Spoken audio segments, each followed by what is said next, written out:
Hello, আসসালামু আলাইকুম guys, কেমন আছেন সবাই? আশা করি ভালো আছেন। আলহামদুলিল্লাহ আমিও খুব ভালো আছি।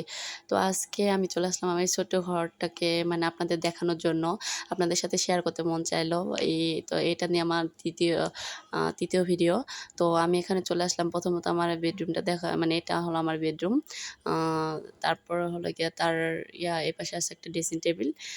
ছোট একটা ড্রেসিং টেবিল।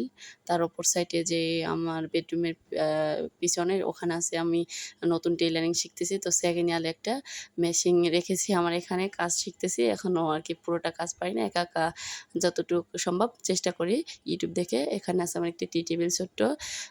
এখানে আছে আমার সেগুন কাঠের একটা শোকেস। শোকেসটা খুবই বড়, খুবই আমার খুব পছন্দের একটা শোকেস। অবশ্য শোকেসটা ভিডিও থেকে বাস্তবে দেখতে আমার খুবই বেশি ভালো লাগে। আমার এই ফোনে ক্যামেরা দেওয়ার বাইরে থেকে যত পরিমাণ আলো আসছে, খুব রোদের আলো, সে কারণে ক্লিয়ারভাবে কিছু দেখা যাইতেছে না। ওখানে আছে আমার একটা ওয়ালটন স্মার্ট টিভি। এখানে আছে একটা ভীষণ ফ্রিজ।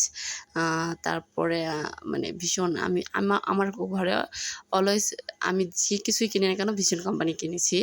এখানে আছে ওয়ারড্রোব। ওয়ারড্রোবের ওয়ারড্রোবটা কিছু ফুলদানি দিয়ে সাজানো আছে। তার পাশে অপর সাইডে আছে কিছু ইয়া বাইরে বসার জন্য কিছু মোড়া আরকি, যেটা আমাদের খুবই কাজে লাগে আত্মীয়স্বজন আসলে, বাইরে থেকে কেউ আসলে। তার পাশে আছে একটা বাড়তি যে কাপড়-চোপড়, লেপ, কম্বল ওইসব রাখার জন্য একটা বাক্স। তার পাশে একটা খাবার জিনিস রাখার জন্য র‍্যাক। আম না এখানে আছে আমার ওই অপর সাইডে রান্নাঘর, ওখানে একটা পর্দা দেওয়া আছে। এখানে এলোমেলো আমার ট্রলিটা আমি গুছাইতে পারিনি। এখানে আছে জুতার একটা ওয়ারড্রোব, সেটা আমার রোদের আলোতে কিছুই দেখা যাইতেছে না। ওয়ারড্রোবটাও খুব সুন্দর। তার পাশে হলো গিয়া তারপরে এখন আমি পুরো আমার যে ঘরে যে এটা দেখেন পুরো রোদে কি মানে হোয়াইটনেস দেখাচ্ছে, যেটা রোদের জন্য ক্লিয়ারলি দেখাই যাইতেছে না। এই যে আমার ঘরের ফাইনাল লুক, আমার ছোট্ট একটা ঘর। খুবই সাজিয়ে গুছিয়ে রাখি। আমি ছোটোবেলা থেকে খুব সাজানো গোছানোটা খুবই পছন্দ করি। আলহামদুলিল্লাহ আমি খুব সুখে আছি। মানুষ আছে না যে ১০ তলা বিল্ডিংয়ের উপর থাকলেও কিন্তু তাদের সুখ হয় না। আছে আল্লাহ বলেছে তুমি যদি কুঁড়ো ঘরেও সুখ হয়, সুখ যদি কপালে থাকে তাহলে তার কুঁড়ো ঘরে থেকে হয় কিন্তু। তারপরে এখন চলে যাবো আমি আমার ছোট্ট একটা কিচেন রুমে, যেটা খুবই সাধারণ সব জিনিসপত্র দেওয়া আছে। এখানে আমি ছোট্ট একটা বেসিন রেখেছি, যেটাতে আমাদের হাত মুখ ধোয়া খুবই কাজে লাগে। এখানে আছে ওয়াশরুম এটার ভিতরে। তারপর আছে আমার একটা ভীষণ মেশিন, ওয়াশিং মেশিন। এই মেশিনটা ইউজ করার জন্য আপনারা আছে অনেকেই মেশিন কিনেছেন অথচ ইউজ করতে পারেন না। সেটা যদি না পারেন আমাকে অবশ্যই জানাবেন, আমি আপনাদেরকে সেটা একটা ভিডিও বানিয়ে দেবো। এখানে আছে আমার একটা চুলা, গ্যাসের চুলা।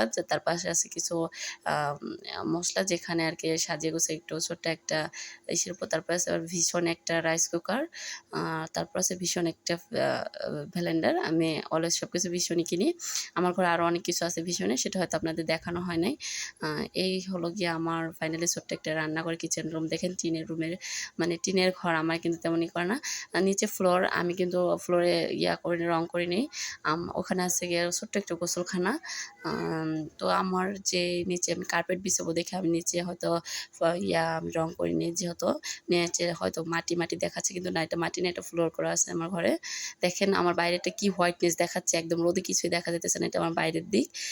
এই যে ফাইনালি এটা হলো আমাদের বাইরে, ওই যে মানে আমাদের এত ছোট একটু উঠান। ফাইনালি ওই সামনে আমার মেজো ভাসুরের ঘর। এখানে ওই যে ওইখান দিয়ে আমার কিচেন রুমে ঢোকা যায়, আবার এই ভিতর দিয়ে ঢোকা যায়। এই যে একটা নারকেল গাছ আছে আমার ঘরের সামনে। তারপর হলো গিয়ে ওই যে কিছু কাপড় চোপড় রেখেছি আমার এবং আমার মেয়ের, সেটাও আপনাদের সাথে শেয়ার করলাম। অবভিয়াসলি কী বলবো, আপনারা যে যেখান থেকে দেখতেছেন আমার ভিডিওটাকে সাপোর্ট করবেন। আপনাদের একটু সাপোর্টের জন্য আমি ভিডিওগুলো বানাচ্ছি। আমি কীভাবে আছি সেটা আপনাদের সাথে শেয়ার করলাম, কতটুকু ঘরে আছি।